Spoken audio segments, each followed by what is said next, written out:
não seria determinado ao nível de uma topologia algo dessa ordem? Boa pergunta. Então, não. Liga-se com a equação diferencial de Liouville na mecânica estatística.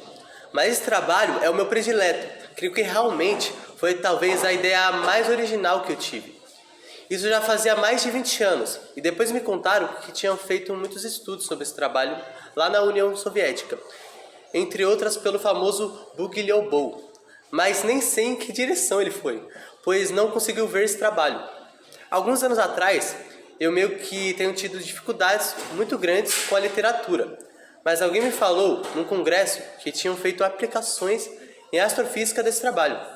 Mas no meu trabalho não consta nada de parapsicologia, inclusive porque naquela ocasião eu nem sabia que ela existia, sabe? De modo que não há qualquer menção disso.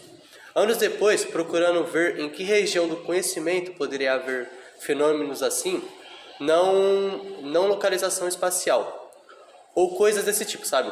Foi que me veio à mente a era de parapsicologia, onde parece que a questão da localização espacial fica muito problemática.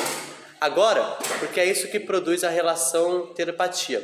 Talvez não tenha nada a ver com a vida também. Aqueles meus trabalhos não se relacionaram com nada de biológico ou psicológico, diretamente, né? Seria alguma possibilidade da própria matéria estar em estados em que não há localização espacial, bem definida, mesmo na física clássica. Essas opções teóricas que o senhor foi fazendo aconteceram em função de algum projeto inicial? Teriam uma unidade ou foram mais ou menos? Bom, isso não foi uma coisa que veio assim inesperadamente, sabe? Foi quando eu comecei a estudar, se não me engano, geometria e física. Fiquei extremamente impressionado por essas coisas. E é notável que foi exatamente nessa idade que tive os primeiros conhecimentos de marxismo. E também do que me impressionou no marxismo foi a possibilidade de uma certa racionalidade da história. Quer dizer, eu vi então, no mesmo ano, de um lado, uma possibilidade de racionalização do espaço, que depois de uma racionalização dos fenômenos físicos e depois de uma racionalização da história também. Foi um momento muito decisivo em toda a minha formação intelectual. Esse ano em que eu me tornei o conhecimento dessas três coisas. A história foi uma coisa que eu já gostava desde criança, sabe? Desde 18 anos de idade, que eu tinha uma paixão pela história universal, mas foram pelas coisas que aconteciam. Não via uma lógica da filosofia e história, digamos assim. O marxismo eu conheci pela primeira vez uma revista publicada pelo Francisco Magabeira, se eu não me engano. Um rapaz que era filho do João Magabeira. Ele tinha uma revista que eu conheci em 1930. E para mim foi uma grande surpresa saber que podia haver uma teoria da história. Ô Mário, assim, na sua perspectiva, né, pelo que o senhor está falando, o professor sempre prevaleceu a questão da hipótese, né, o problema da conjectura sobre a experimentação, a verificação, sabe? O senhor parece, assim, muito criativo em termos de conjectura. Como o senhor estava dizendo, como o senhor vê essas relações? Bom, trata-se de uma certa tendência para, diante de qualquer situação, fazer uma teorização dela, não é?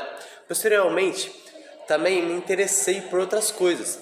A apreciação da arte também foi uma das coisas que teve muita importância na minha vida, sabe?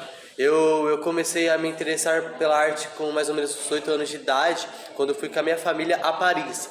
Aquelas catedrais, né, góticas, se eu não me engano, me impressionaram muito. Foi pela primeira vez que eu fui em Paris que eu vi as catedrais góticas. Depois estivemos em vários outros lugares da Europa, enfim, em Viena vi aquele palácio imperial, sabe?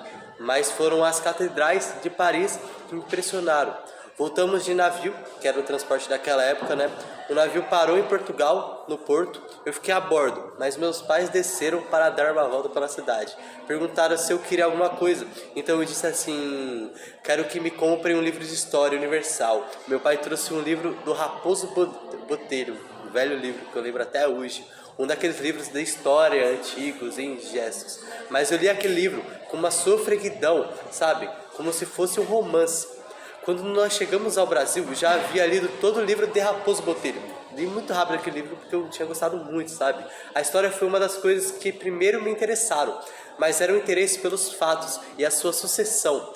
Mas depois eu comecei a ter uma tendência para teorizar, diante de qualquer impressão. E foi com 13 anos que eu percebi que tudo que podia ser teorizado, tanto uma impressão sensorial como uma lei sobre a matéria e a história, também aquelas coisas todas já tinham despertado meu interesse político. Também, muito de ler jornais e tal, acompanhava as revoluções todas. Todas as coisas que referiam à China, eu lia com interesse extraordinário. Não entendia nada, porque era uma coisa complicadíssima para mim, que era mais novo, né? Mas havia algo inexplicável que me atraía para ler aquelas notícias, que, aliás, eram muitas e muito resumidas. Era uma coisa que me fascinava muito mesmo. Como eu tivera fascinação pelo gótico com 8 anos de idade, comecei a ter uma fascinação pela política da China com 10 anos de idade. Depois seria igualmente política, artística e filosófica.